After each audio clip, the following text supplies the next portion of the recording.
हर हर महादेव।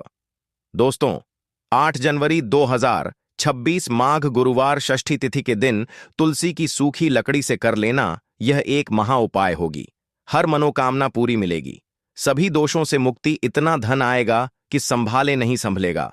भगवान विष्णु जी के आशीर्वाद से पूरे साल धन बरसता रहेगा।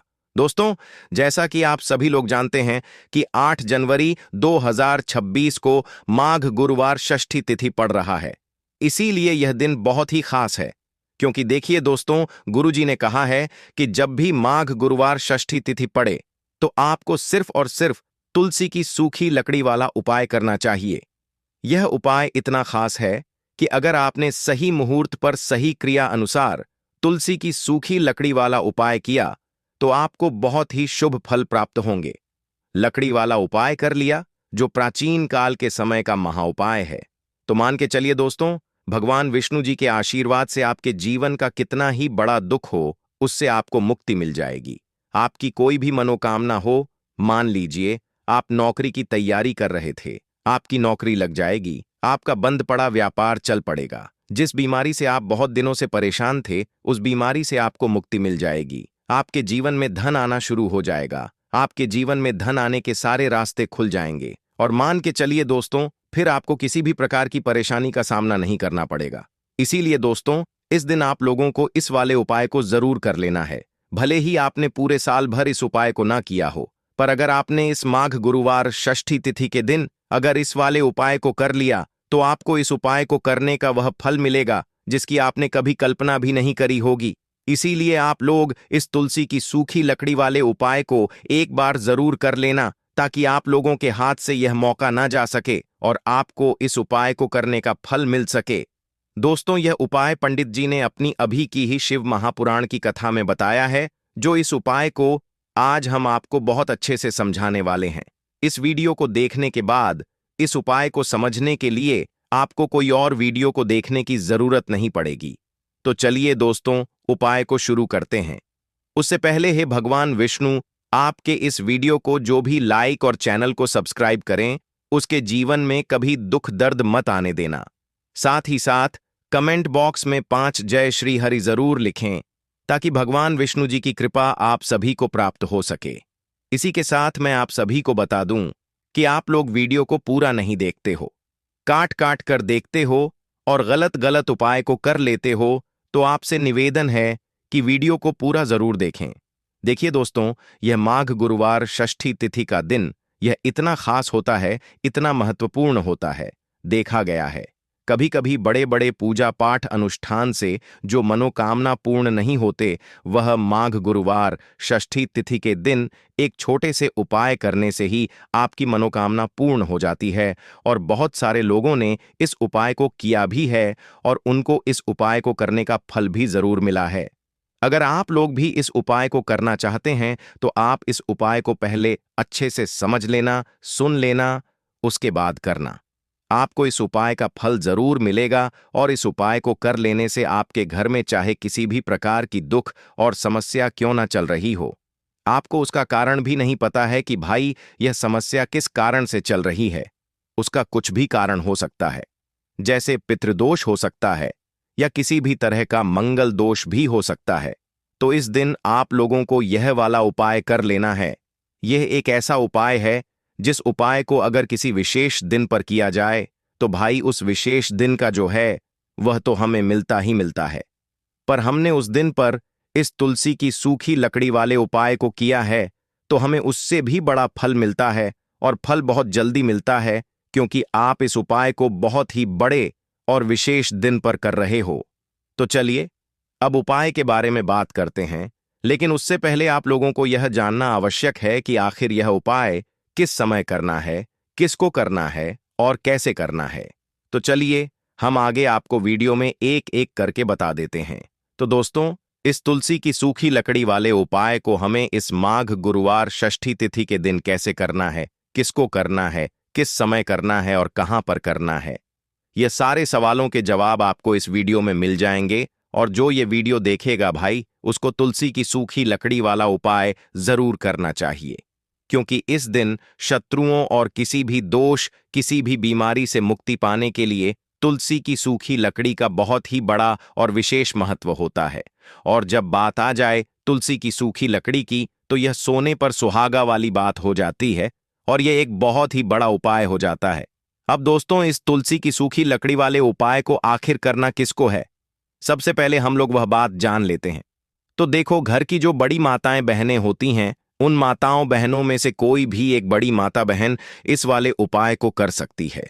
और दोस्तों, अगर आप चाहे तो अपने घर में से सभी सदस्यों को भी इस उपाय को करवा सकते हैं। अगर किसी व्यक्ति की खुद की कोई मनोकामना है, खुद की कोई दुख और परेशानी है जो कि वह अपने लिए ही करना चाहता है, इस वाले उपाय को तो वह खुद अपने लिए भी कर सकता है। बाकी अगर कोई घर में से ऐसा है जो कि अपने पूरे घर परिवार की सुख और शांति के लिए यह वाला उपाय करना चाहता है, तो भाई वह भी कर सकता है। उसमें भी कोई दिक्कत वाली बात नहीं है। कहने का मतलब यह है कि इस उपाय को हर एक सदस्य भी कर सकता है और पूरे घर परिवार के सदस्य के लिए घर की बड़ी माताओं बहनों में से कोई एक माता बहन भी कर सकती है। माताएं बहनें अगर घर में उपस्थित ना हो या वह यह वाला उपाय न कर पा रही हो, तो फिर घर का कोई बड़ा सदस्य भी इस तुलसी की सूखी लकड़ी वाले उपाय को कर सकता है। चाहे फिर वह पुरुष ही क्यों ना हो, उसमें कोई भी दिक्कत वाली बात नहीं है। अब दोस्तों, तुलसी की सूखी लकड़ी वाले उपाय को हमें करना कहां पर है? देखो, इस उपाय को हमें मंदिर में ही करना है। बहुत सारे लोग प्रश्न करते हैं, हर एक उपाय को करते समय क्या हम इस उपाय को घर पर या मंदिर में कर सकते हैं? देखो, तो इस वाले उपाय को आप मंदिर पर करोगे तो अच्छा रहेगा, घर में नहीं करना है इस वाले उपाय को। उसके बाद में दोस्तों, जो अगला प्रश्न निकल कर आता है वह यह आता है इस उपाय को लेकर कि आखिर इस उपाय को हमें किस समय करना है, सुबह के समय करना है कि शाम के समय करना है? तो देखो, इस वाले उपाय को आप लोग सुबह के समय भी कर सकते हो और शाम के समय प्रदोष काल में भी कर सकते हो। अब अगर आप पूछो कि भाई साहब, सबसे उत्तम समय कौन सा रहेगा इस तुलसी की सूखी लकड़ी वाले उपाय को करने का, तो हम आपसे बस यही कहेंगे कि इस उपाय को आप शाम के समय करेंगे तो ज्यादा बेहतर होगा, क्योंकि माघ गुरुवार षष्ठी तिथि का दिन है और इस दिन प्रदोष काल के बहुत महत्व होता है। बाकी अगर सुबह के समय भी करेंगे तो भी अच्छा होगा, उसमें कोई भी दिक्कत वाली बात नहीं है। तो अब दोस्तों, जो अगली सबसे बड़ी और महत्वपूर्ण बात आती है वह यह आती है कि सुबह अगर हम उपाय को करेंगे तो हमें कितने बजे से लेकर कितने बजे तक के बीच में करना है, और शाम के समय प्रदोष काल में करेंगे तो हमें कितने बजे से लेकर कितने बजे के बीच में करना है।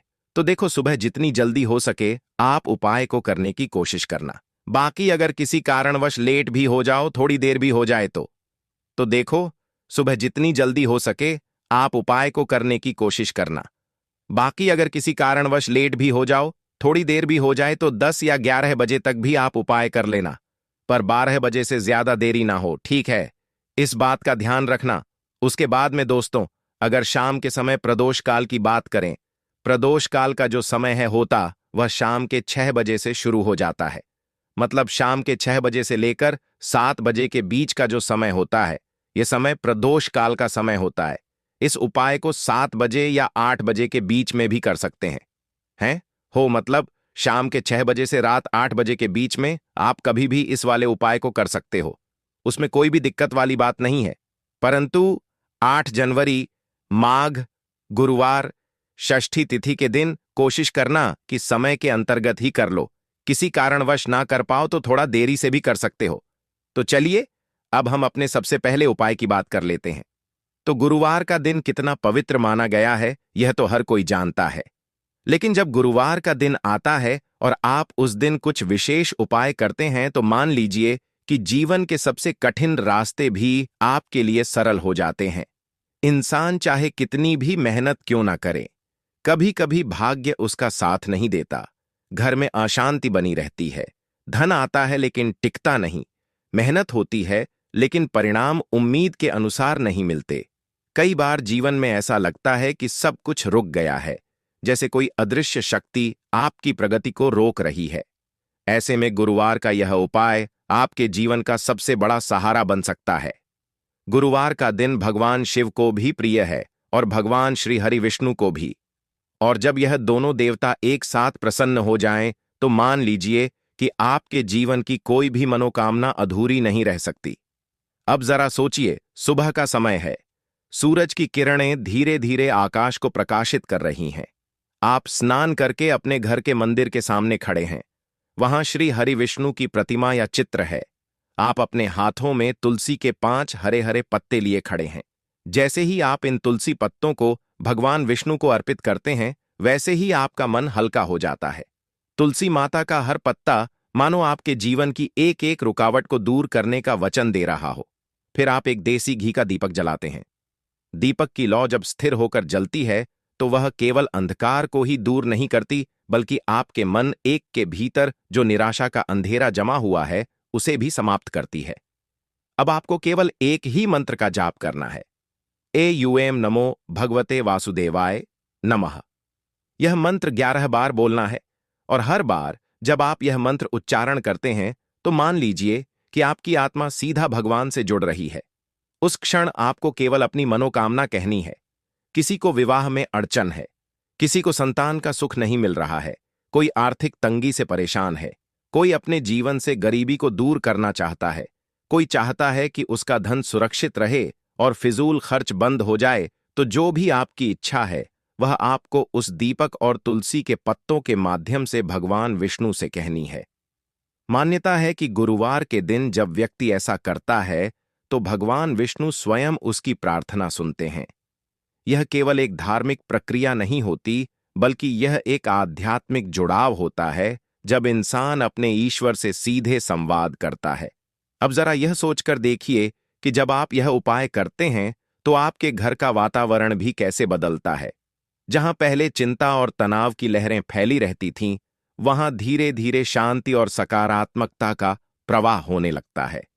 दीपक की लौ मानो घर की हर दीवार को यह संदेश देती है कि अब अंधकार का समय समाप्त हो गया है और रोशनी का समय शुरू हो चुका है। तुलसी के पत्ते जिनको आप भगवान विष्णु को अर्पित करते हैं, वे केवल पत्ते नहीं हैं, वे आपके जीवन की इच्छाओं का प्रतीक बन जाते हैं। फिर आता है गुरुवार की रात का समय। यह समय भी उतना ही महत्वपूर्ण है। रात में जब इंसान दिन भर की थकान से मुक्त होकर सोने जाता है तो उसका मन और आत्मा शांत होती है। यह वह समय है जब आपको दूसरा उपाय करना है। यदि आपके जीवन में आर्थिक संकट लगातार बना हुआ है, चाहे कितना भी पैसा क्यों ना आ रहा हो, लेकिन टिकता नहीं, या फिर व्यापार में लाभ नहीं हो रहा है, दुकान ठीक से नहीं चल रही है, तो यह उपाय विशेष रूप से आपके लिए है। इसके लिए आपको तुलसी की सूखी लकड़ी लेनी होगी।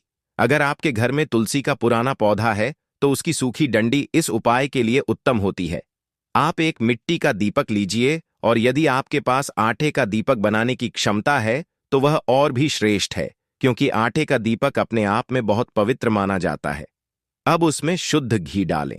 शुद्ध घी का उपयोग इसलिए किया जाता है क्योंकि यह नकारात्मक ऊर्जा को दूर करता है और घर में सकारात्मक ऊर्जा का संचार करता है। फिर तुलसी की लकड़ी को थोड़ा सा रुई लपेटकर उसमें डुबो दीजिए। यह आपकी बाती का कार्य करेगी। इस दीपक को जब आप प्रज्वलित करेंगे और उसे भगवान विष्णु, भगवान राम, भगवान कृष्ण या माता तुलसी के सामने रखेंगे तो मान लीजिए कि आपकी सारी आर्थिक समस्याएं धीरे धीरे समाप्त होने लगेंगी। इस दीपक का महत्व केवल इतना नहीं है कि यह रोशनी देता है। इसका महत्व इस बात में है कि यह आपके जीवन की अंधकारमय परिस्थितियों को समाप्त कर देता है। जब दीपक जलता है तो मानो उसमें आपकी सारी चिंताएं, सारी परेशानियां और सारी बाधाएं झलकर राख हो जाती हैं। यह उपाय पूरे साल में केवल एक बार करने का अवसर मिलता है, और यदि आप इसे श्रद्धा से कर लें तो आपके जीवन में कभी धन की कमी नहीं रहेगी। अब आप सोचिए कि जब आप यह उपाय करते हैं तो आपके जीवन में किस तरह का परिवर्तन आता है। मान लीजिए कि आपका व्यापार लगातार घाटे में चल रहा था, आप परेशान थे, कर्ज बढ़ता जा रहा था, लेकिन जैसे ही आपने यह दीपक का उपाय किया, धीरे धीरे आपके व्यापार में ग्राहकों की भीड़ बढ़ने लगी। जो पैसे पहले रुकते नहीं थे, वे अब आपके पास ठहरने लगे। घर में खर्च तो होते रहे, लेकिन फिजूल खर्ची बंद हो गई, और यह सब इसीलिए हुआ क्योंकि आपने गुरुवार की रात उस दीपक को प्रज्वलित किया। इस उपाय के दौरान सबसे महत्वपूर्ण बात यह है कि आपका मन स्थिर होना चाहिए। जब आप दीपक जलाते हैं तो उस समय आपके मन में कोई नकारात्मक विचार नहीं आना चाहिए। केवल एक ही भाव होना चाहिए कि भगवान विष्णु आपकी प्रार्थना सुन रहे हैं और आपकी कठिनाइयों को दूर कर रहे हैं। यही गुरुवार के पहले क्षेत्र का सार है। इसमें सुबह का तुलसी और दीपक का उपाय है और रात का तुलसी की लकड़ी से दीपक प्रज्वलित करने का उपाय है। दीपक वाला उपाय करने के लिए आपको सबसे पहले जरूरत पड़ेगी एक दीपक। अब यह एक दीपक गुरुवार की रात अपने घर में इस जगह पर जला देना। बड़े से बड़ा शत्रु भी घुटने टेक देगा। दोस्तों, जैसा कि आप सभी जानते हैं, माघ महीने की गुरुवार के दिन बहुत ही शुभ संयोग बन रहे हैं और इस दिन अगर आप 11 लौंग और एक कपूर अपने घर में जलाते हैं तो शत्रुओं से हमेशा के लिए आपको छुटकारा मिल जाएगा। अब देखिए, किसी भी व्यक्ति के जीवन में जब शत्रु से परेशान करते हैं तो वह व्यक्ति अपने जीवन में दुखों से बहुत परेशान हो जाता है। शत्रु हमेशा कुछ न कुछ ऐसा करवाते हैं जिसके बाद नजर दोष लगती है और अच्छा खासा काम भी बिगड़ने लगता है। व्यापार में मदद आने लगता है, लोगों की तबीयत खराब होने लगती है। जरूरी नहीं है कि सामने वाला व्यक्ति जैसा दिखता है वैसा हो। देखिए, बहुत सारे लोग हैं जो बहुत अच्छे होते हैं, है ना? लेकिन कुछ लोग ऐसे होते हैं जो कब आपके शत्रु बन जाते हैं आपको खुद भी पता नहीं चलता है। एक तो वह शत्रु होते हैं जो सामने से सीधे सीधे हम पर वार करते हैं, है ना? एक शत्रु ऐसे भी होते हैं जो कि पीठ पीछे कुछ होते हैं और सामने से कुछ होते हैं, है ना? ना, तो ऐसे शत्रु होते हैं गुप्त शत्रु, और ऐसे शत्रुओं से हमेशा आपको बचकर रहने की जरूरत होती है। आप अपने शत्रुओं को शांत भी कर सकते हैं और इस उपाय को करने से आपको शत्रुओं से छुटकारा भी मिल जाएगा। लौंग जो होती है यह शिविर शक्ति का स्वरूप होती है और आप सभी जानते हैं कि महादेव जिसके साथ होना साक्षात्काल भी आकर उसका कुछ बिगाड़ नहीं पाता है।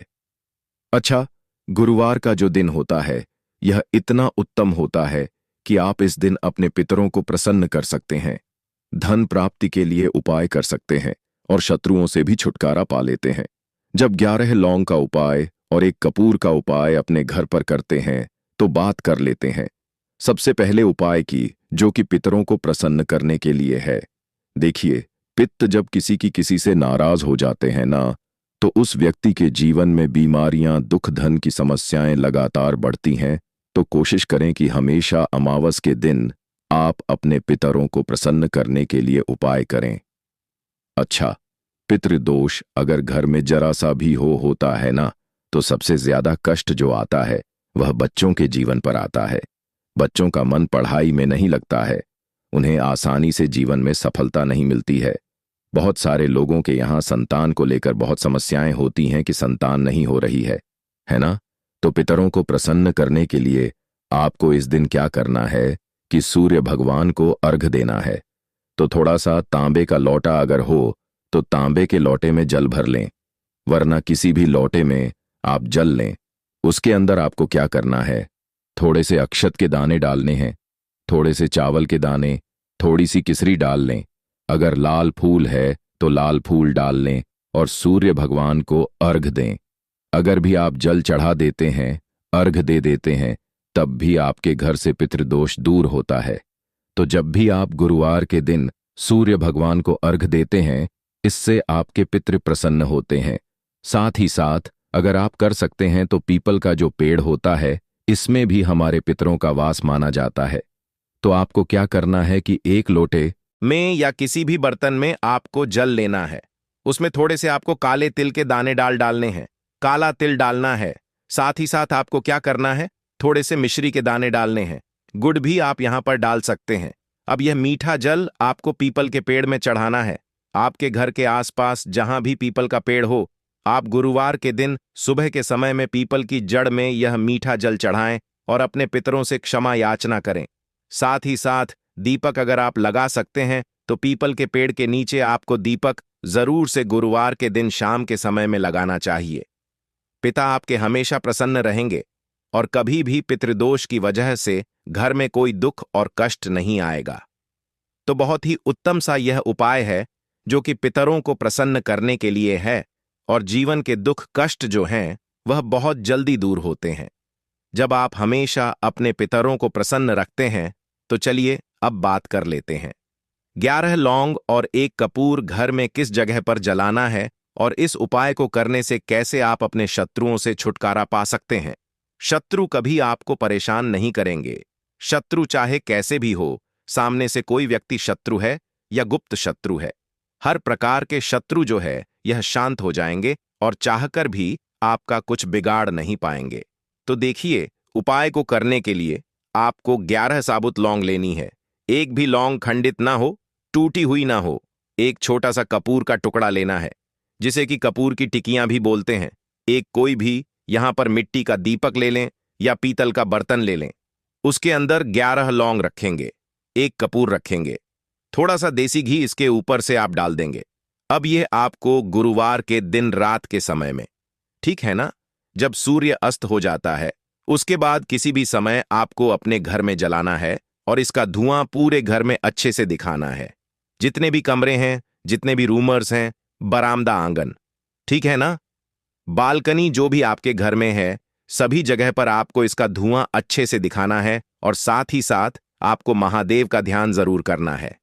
देखिए, जब भी आप अपने घर में यह लौंग और कपूर गुरुवार के दिन जलाते हैं, सबसे पहले तो शत्रुओं से छुटकारा मिल जाता है। कोई भी शत्रु कुछ भी करता है, वह आपके घर तक चीज नहीं पहुंचती है, आपका कुछ नहीं बिगड़ता है। दूसरी चीज कि जब भी लौंग और कपूर आप जलाएंगे, आपके घर पर कोई संकट नहीं आता है, आपके धन पर कोई संकट नहीं आता है, घर में कोई परेशानियां नहीं आती हैं और हमेशा आपके घर में सकारात्मक ऊर्जा बढ़ती है, पॉजिटिव एनर्जी बढ़ती है, जिसके बाद आपके घर में धन की देवी माता लक्ष्मी वास करती है। लौंग और कपूर जिस घर में कोई भी व्यक्ति जलाता है, विशेषकर गुरुवार के दिन, तो ऐसा समझ लीजिए इसके बहुत चमत्कार हैं, बहुत ज्यादा लाभ है। तो कोशिश करें कि गुरुवार के दिन रात के समय में किसी भी समय आप अपने घर में 11 लौंग और 1 कपूर जरूर जलाएं। शत्रु जो हैं वह घुटने टेक देंगे और आपका कुछ नहीं बिगाड़ पाएंगे। साथ ही साथ धन की वर्षा भी घर में होगी और धन से जुड़ी जितनी भी समस्याएं आपके जीवन में आ रही हैं, बहुत तेजी के साथ आपके जीवन से दूर होती चली जाएंगी। तो चलिए अब बात कर लेते हैं अपने तीसरे उपाय की। और तीसरा उपाय है धन वर्षा के लिए और धन को बढ़ाने के लिए। बहुत सारे लोगों की यह समस्या होती है कि पैसा बढ़ता नहीं है। पैसा तो आता है घर में, लेकिन पैसा बढ़ता नहीं है। या कुछ लोग ऐसे भी हैं जो कहते हैं कि पैसा बढ़ेगा तो तब जब घर में पैसा आएगा। बिल्कुल से पैसा आना बंद हो रहा है। व्यापार दिन पर दिन खराब होता जा रहा है, नहीं समझ आ रहा, किसी ने कुछ करा दिया है या फिर घर में कुछ ऐसा है, वास्तु दोष है, नजर दोष है, जिसकी वजह से घर में तरक्की लोगों की नहीं हो रही है। ठीक है ना, बिल्कुल व्यापार धंधा सब बेकार होता चला जा रहा है। जो भी व्यापार कर रहे हैं उसमें लगातार घाटा हो रहा है। तो यह उपाय आप करिए गुरुवार के दिन और फिर इसका चमत्कार खुद देखिए। चाहे व्यापारी हैं, आप कोई बिजनेसमैन हैं, दुकान है, आपकी हर प्रकार के काम में लाभ ही लाभ मिलता है। जब इस उपाय को आप करते हैं, आपको क्या करना है, 2 फूल वाली लौंग लेनी है, 1 लाल फूल लेना है। गुलाब का फूल भी आप यहां पर ले सकते हैं। उसी गुलाब के फूल में ये 2 फूल वाली लौंग रख देनी है। 1 देसी घी का दीपक आपको जलाना है, लंबी बाती का। अब यह दोनों चीजें लेकर अपने घर के मंदिर में आपको बैठ जाना है। शाम के समय में, गुरुवार के दिन शाम के समय में जब सूर्य अस्त हो जाता है, सूर्य छिप जाता है, अब आपको सबसे पहले देसी घी का दीपक जला देना है, माता लक्ष्मी के सामने और भगवान विष्णु जी के सामने। ठीक है ना, एक देसी घी का दीपक जला देंगे और जो लौंग और फूल आपने लिया है, यह अपने सीधे हाथ में आप रख लेंगे। अब आपको माता लक्ष्मी से अपने जीवन की समस्याओं को कहना है कि मेरा काम नहीं चलता है, मेरा व्यापार अच्छे से नहीं बढ़ता है, मेरा धन नहीं बढ़ रहा है, मेरे पैसे में बढ़ोतरी नहीं हो रही है। जो भी दुख है, जो भी पैसे को लेकर समस्याएं जीवन में है, सब कुछ आपको माता लक्ष्मी और श्री हरि विष्णु से कह देना है। ठीक है ना। इसके बाद आपको मंत्र बोलना है 11 बार, ओम नमो भगवते वासुदेवाय नमः। 11 बार यह मंत्र बोल देंगे और फिर वह फूल आपको माता लक्ष्मी को अर्पित कर देना है, उनके सामने चढ़ा देना है। चाहे मूर्ति है, आपके घर में माता लक्ष्मी की कोई भी तस्वीर है, प्रतिमा है, फिर आपको क्या करना है कि अपने घर के मुख्य दरवाजे पर भी 2 दीपक जरूर जलाने हैं। बाहर की तरफ गुरुवार के दिन फिर देखिए आपके घर में कैसे पैसा आता है और धन बढ़ता चला जाता है। अब अगले दिन आप क्या करेंगे, जो फूल और लौंग आपने माता लक्ष्मी के सामने चढ़ाई थी, ठीक है ना, तो फूल तो आप किसी भी पेड़ पौधे के अंदर डाल देंगे। जो 2